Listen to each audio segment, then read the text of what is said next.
بسم الله الرحمن الرحيم وبه نستعين.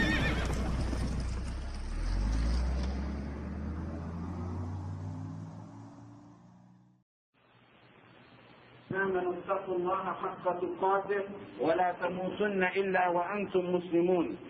يا أيها الناس اتقوا ربكم الذي خلقكم من نفس واحدة وخلق منها زوجها وبث منهما رجالا كثيرا ونساء واتقوا الله الذي تساءلون به والأرحام إن الله كان عليكم رقيبا.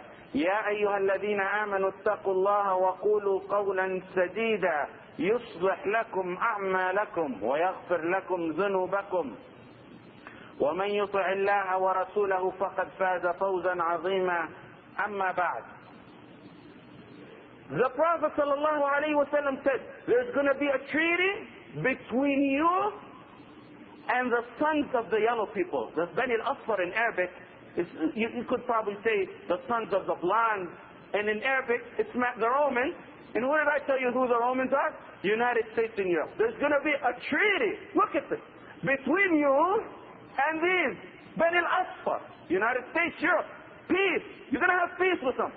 To the point you and them go out to fight a third enemy. Prophecy. If portions of this didn't happen, what I'm telling you, you're going to see if Allah gives you a long life, inshallah, you're going to see it happen, inshallah. The Prophet ﷺ said, you fight a third enemy, a third common enemy. And he said it's going to be by Damascus and Palestine. Between the area of Damascus, he specified the area. Specified the area, even he specified and described the area as a huge green land near the area of Syria, Damascus. And when you're done, you the Muslims, and you're just like what we're doing. I mean, look at all the countries today. They're all under peace treaties. All the Arabic and Muslim countries are under peace treaties with the United States. It's not begging them. So the Prophet ﷺ said, you're going to put together a third enemy. Who is the third enemy? Allahu A'lam. We don't know who it is. Could be China, Russia, Persia. Doesn't matter. Allahu A'lam, we don't know who it is. When you're victorious over that third common enemy, someone in that gray big valley, that's Green Valley, after the rest and after the battlefield, raises the cross and says, by this cross we won. So one of the Muslims gets up, and there's two narrations of the hadith. One says he pushes him. He gets so jealous. How could you say it's the cross we won? It's Allah that made us win.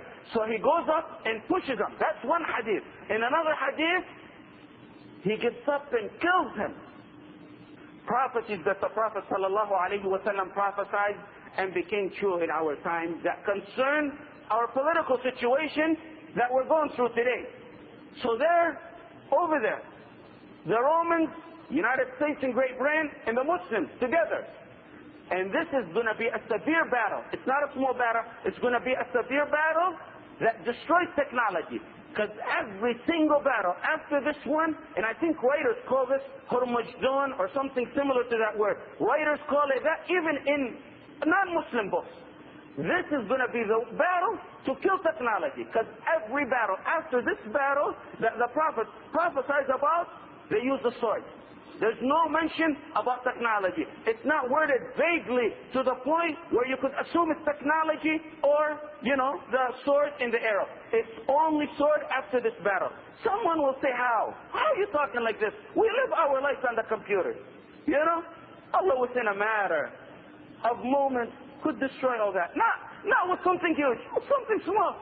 Something small happens, corporations in their entirety go down because the computers went down. Allah is able to do that and worse than that.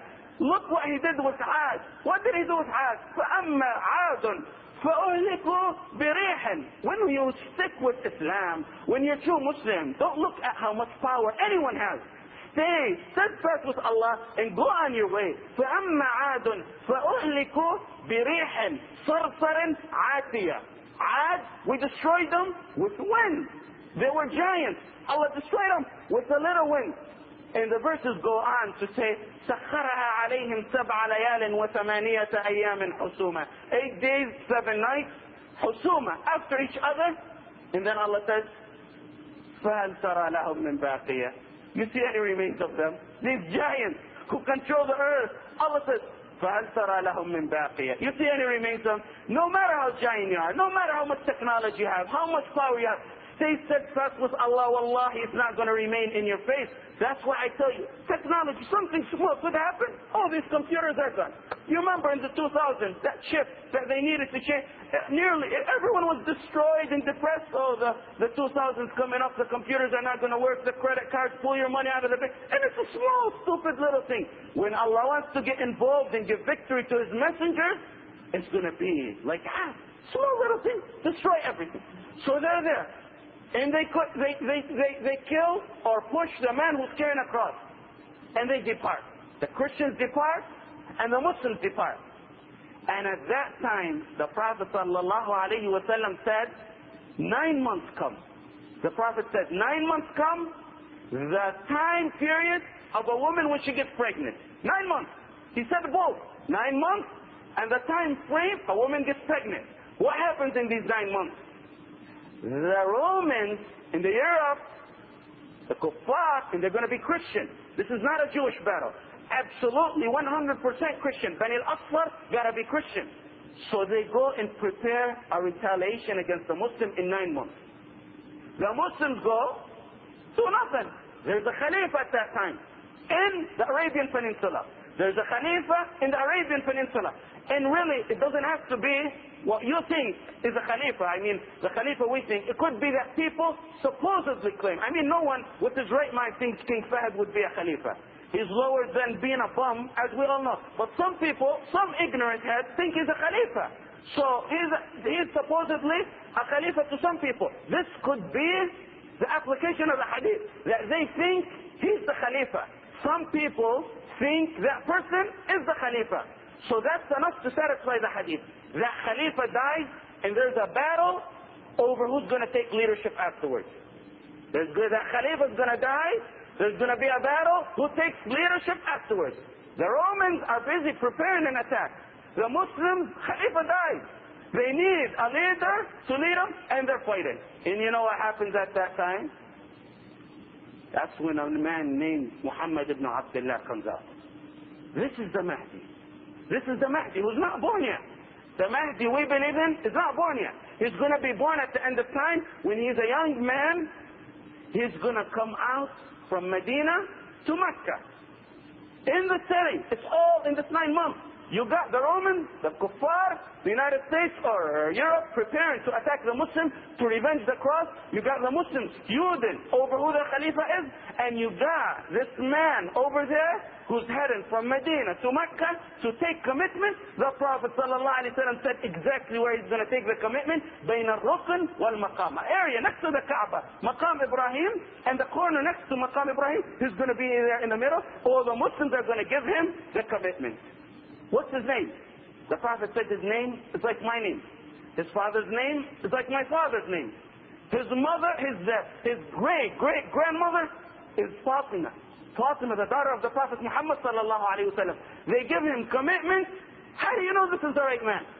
When Allah told us about Isa, He told us He's going to come down at the end of time with His hands and 2 wings of angels. And He's going to come down. No one, as soon as they see Him with His hands and 2 angels and 2 angels' wings, is going to ever dispute that for Isa alayhi salam. The Dajjal, kafir. Between his eyes, kafir. Everyone's going to read it. Even the illiterate Prophet sallallahu alayhi wa sallam said kaf, alif, fa, ra, kafir. How do you know this is the Mahdi? You don't know it for sure until people start giving him commitment, and there are very few who give him commitment. Very few give him commitment. An army comes from behind Medina to attack him. When that army passes Medina and gets to it, this is all in hadith. This is not a fiction story. This is all in authentic hadith. When the Prophet said, when they reach the Juhfa, a town, it's known, I've been to it. When he reaches the Juhfa, then Allah is going to open the earth in the middle portion of the army and sink the army in. They're coming to kill the Mahdi. And the front of the army is going to shout, back! Oh, this is a hadith. The front of the army is going to ask the back of the army, are you okay? By the time the answer comes back, the earthquake opens and swallows them all in. This is the only 100% sign that man over there in Mecca is the Mahdi. What does the Mahdi do? He goes. There's an attack on the Muslims. The first attack that comes to him is by air from Bani Kalb. The tribe of that person who's attacking him is Bani Kalb. He demolishes them. In fact, the Prophet ﷺ said, everyone who doesn't fight with the Mahdi at that time regrets he didn't fight, because there's so much wealth, so much pleasure in the victory that happens. Everyone regrets it. The second one, he has a battle in Iran, Persia, and he defeats them. The third one is the one I want to talk about. Those people planning for 9 months come to him, and this is when the Muslims hold steadfast.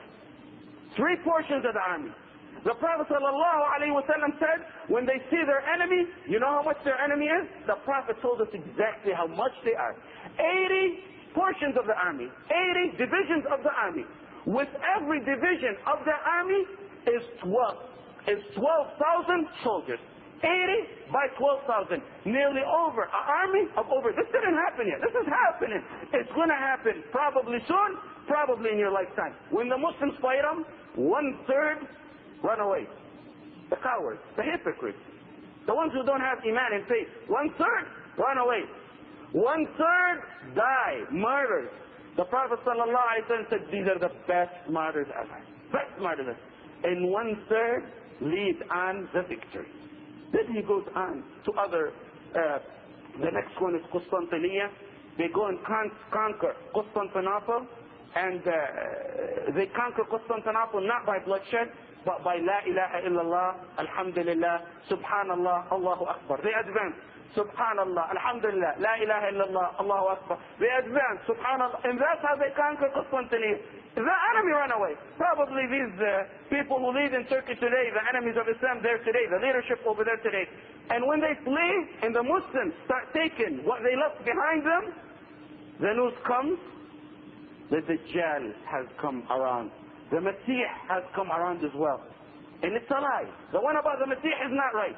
However, as soon as they turn back and go to Palestine, the Masih is really there. The first one was a rumor, it was a lie. However, when they get to Palestine, to Bayt al-Maqdis, to go and breathe the Masih, Isa alayhi salam, they find that he's really there. The first one was a rumor, but when they got there, it was a reality. That's a whole new different topic. Maybe we'll touch on it from around in the future. ثم صلوا على خاتم النبيين وإمام المرسلين فقد أمركم الله بالصلاة والسلام عليه فقال إن الله وملائكته يصلون على النبي يا أيها الذين آمنوا صلوا عليه وسلموا تسليما. وقال صلى الله عليه وسلم من صلى علي واحدة صلى الله عليه ب10. اللهم صل وبارك على محمد وعلى آل محمد كما صليت وباركت على إبراهيم وعلى آل إبراهيم إنك حميد مجيد. وارض اللهم عن الأربعة الخلفاء الأئمة الحنفاء أبي بكر الصديق وعمر الفاروق وذي النورين عثمان وأبي السبطين علي وعن آل بيت نبيك الطيبين الطاهرين وعن أزواجه أمهات المؤمنين وعن الصحابة والتابعين وعنا معهم بمنك وعفوك وإحسانك يا أرحم الراحمين. اللهم انصر الإسلام وأعز المسلمين ودمر أعداء الدين وأهلك الزنادقة والملحدين. اللهم ارفع علم الجهاد وانصر المجاهدين. اللهم انصر إخواننا المستضعفين في فلسطين. اللهم طهر فلسطين من الرجس الحاقدين. اللهم عليك بمن آذى إخواننا في العراق. اللهم فرج عنهم، اللهم فرج عنهم، اللهم من أرادهم بسوء فحصهم عددا واقتلهم بددا ولا تبق منهم أحدا. إن الله يأمر بالعدل والإحسان وإيتاء ذي القربى وينهى عن الفحشاء والمنكر ولذكر الله أكبر والله يعلم ما تصنعون. وأقم الصلاة.